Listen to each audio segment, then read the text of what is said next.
ಪ್ರವಾಸಕ್ಕೆ ಭಾರತಕ್ಕೆ ಆಗಮಿಸಿದ ವಿಯೆಟ್ನಾಂ ಪ್ರಧಾನಿ ನಾಳೆ ಪ್ರಧಾನಿ ಮೋದಿ ಜೊತೆಗೆ ದ್ವಿಪಕ್ಷೀಯ ಚರ್ಚೆ. ವಯನಾಡಿನಲ್ಲಿ ಮುಂದುವರೆದ ರಕ್ಷಣಾ ಕಾರ್ಯಾಚರಣೆ, ಸಾವಿನ ಸಂಖ್ಯೆ 158ಕ್ಕೆ ಏರಿಕೆ, ಮೃತರ ಕುಟುಂಬಕ್ಕೆ 2 ಲಕ್ಷ ರೂಪಾಯಿ ಪರಿಹಾರ ಘೋಷಿಸಿದ ಪ್ರಧಾನಿ. ರಾಜ್ಯದಲ್ಲಿಯೂ ಮುಂದುವರೆದ ಮಳೆರಾಯನ ಅಬ್ಬರ, ಮಲೆನಾಡು ಕರಾವಳಿ ಜಿಲ್ಲೆಗಳಲ್ಲಿ ರೆಡ್ ಅಲರ್ಟ್. ಪ್ರಯಾಣ ಆರಂಭಿಸಿದ ಎರ್ನಾಕುಲಂ ಬೆಂಗಳೂರು ವಂದೇ ಭಾರತ್ ಎಕ್ಸ್‌ಪ್ರೆಸ್, ವಾರಕ್ಕೆ 3 ದಿನ ಉಭಯ ನಗರಗಳ ನಡುವೆ ಸಂಚಾರ. ನಮಸ್ಕಾರ ವೀಕ್ಷಕರೇ, ಅಕ್ಕ ಟಿವಿಗೆ ಸ್ವಾಗತ.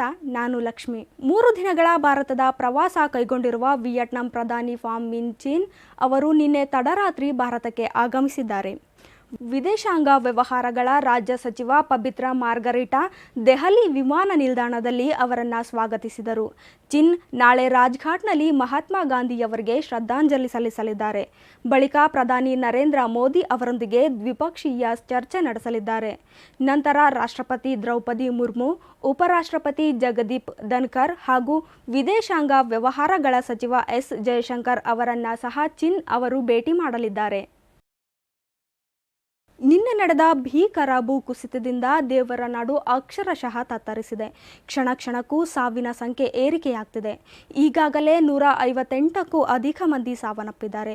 197ಕ್ಕೂ ಅಧಿಕ ಮಂದಿ ಗಾಯಗೊಂಡಿದ್ದಾರೆ. ಎನ್‌ಡಿಆರ್‌ಎಫ್ ತಂಡ, ಸೇನೆ, ಪೊಲೀಸ್ ಸಿಬ್ಬಂದಿ, ಅರಣ್ಯ ಅಧಿಕಾರಿಗಳು ಮತ್ತು ಸ್ವಯಂ ಸೇವಕರು ಸೇರಿದಂತೆ ಸುಮಾರು 500ರಿಂದ 600 ಸಿಬ್ಬಂದಿಗಳು ಕಾರ್ಯಾಚರಣೆಯಲ್ಲಿ ತೊಡಗಿದ್ದಾರೆ.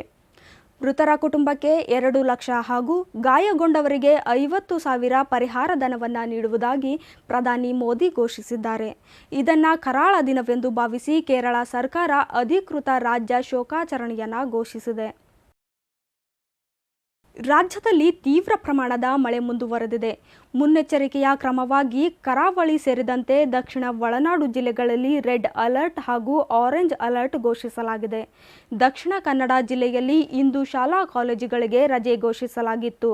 ದಕ್ಷಿಣ ಕನ್ನಡ, ಕೊಡಗು, ಚಿಕ್ಕಮಗಳೂರು, ಶಿವಮೊಗ್ಗ ಜಿಲ್ಲೆಗಳಲ್ಲಿ ರೆಡ್ ಅಲರ್ಟ್ ಜಾರಿಯಲ್ಲಿದ್ದರೆ ಉತ್ತರ ಕನ್ನಡ, ಉಡುಪಿ, ಹಾಸನ ಜಿಲ್ಲೆಗಳಲ್ಲಿ ಆರೆಂಜ್ ಅಲರ್ಟ್ ಅನ್ನು ಜಾರಿ ಮಾಡಲಾಗಿದೆ. ಇನ್ನುಳಿದಂತೆ ಬೆಳಗಾವಿ, ಮೈಸೂರು ಜಿಲ್ಲೆಗಳಲ್ಲಿ ಯೆಲ್ಲೋ ಅಲರ್ಟ್ ಘೋಷಿಸಲಾಗಿದೆ. ಗಂಟೆಗೆ 40ರಿಂದ 50 ಕಿಲೋಮೀಟರ್ ಗಾಳಿ ಬೀಸಲಿದೆ ಎಂದು ಹವಾಮಾನ ಇಲಾಖೆ ತಿಳಿಸಿದೆ. ಭರವಸೆಯ ಬ್ಯಾಡ್ಮಿಂಟನ್ ಆಟಗಾರ್ತಿ ಪಿವಿ ಸಿಂಧು ಪ್ಯಾರಿಸ್ ಒಲಿಂಪಿಕ್ನ ಮಹಿಳೆಯರ ಸಿಂಗಲ್ ವಿಭಾಗದಲ್ಲಿ ಭರ್ಜರಿ ಜಯ ಗಳಿಸಿದ್ದಾರೆ. ಇಂದು ನಡೆದ ಗ್ರೂಪ್ ಹಂತದ ಪಂದ್ಯದಲ್ಲಿ ಎಸ್ಟೋನಿಯಾದ ಕ್ರಿಸ್ಟಿನ್ ಕೂಬಾ ವಿರುದ್ಧ 21-5 ಹಾಗೂ 21-16 ಅಂತರದ ಸುಲಭ ಜಯ ಗಳಿಸಿದ್ದಾರೆ. ಭರ್ಜರಿ ಫಾರ್ಮ್ನಲ್ಲಿರುವ ಪಿವಿ ಸಿಂಧು ಈ ಬಾರಿಯೂ ಪದಕದ ಭರವಸೆ ಮೂಡಿಸಿದ್ದಾರೆ. ಕೇರಳದ ಎರ್ನಾಕುಲಂನಿಂದ ರಾಜಧಾನಿ ಬೆಂಗಳೂರಿಗೆ ಸಂಚರಿಸಲಿರುವ ವಂದೇ ಭಾರತ್ ಎಕ್ಸ್‌ಪ್ರೆಸ್ ರೈಲು ತನ್ನ ಮೊದಲ ಪ್ರಯಾಣ ಆರಂಭಿಸಿದೆ. ಈ ರೈಲು ಎರ್ನಾಕುಲಂ ಜಂಕ್ಷನ್ನಿಂದ ಇಂದು ಮಧ್ಯಾಹ್ನ 12:50ಕ್ಕೆ ಪ್ರಯಾಣ ಆರಂಭಿಸಿದ್ದು, ರಾತ್ರಿ 10 ಗಂಟೆಗೆ ಬೆಂಗಳೂರು ಕಂಟೋನ್ಮೆಂಟ್ ನಿಲ್ದಾಣವನ್ನು ತಲುಪಲಿದೆ. ಪ್ರಯಾಣದ ಮಧ್ಯೆ ತ್ರಿಶೂರ್, ಪಾಲಕ್ಕಡ್, ಪೊದನೂರು, ತಿರುಪೂರು, ಈರೋಡ್ ಮತ್ತು ಸೇಲಂ ನಿಲ್ದಾಣಗಳಲ್ಲಿ ನಿಲುಗಡೆ ನೀಡಲಾಗಿದೆ. ವಾರಕ್ಕೆ 3 ಬಾರಿ ಉಭಯ ನಗರಗಳ ನಡುವೆ ಚಲಿಸಲಿರುವ ರೈಲು ಬೆಂಗಳೂರಿನಿಂದ ಬೆಳಗ್ಗೆ 5:30ಕ್ಕೆ ಹೊರಟು ಮಧ್ಯಾಹ್ನ 2:20ಕ್ಕೆ ಎರ್ನಾಕುಲಂ ತಲುಪಲಿದೆ. ಇವಿಷ್ಟು ಈ ಕ್ಷಣದ ಸುದ್ದಿಗಳು. ಸುದ್ದಿ ಹಾಗೂ ಮನರಂಜನೆಗೆ ಸಬ್ಸ್ಕ್ರೈಬ್ ಮಾಡಿ ಅಕ್ಕ ಟಿವಿ.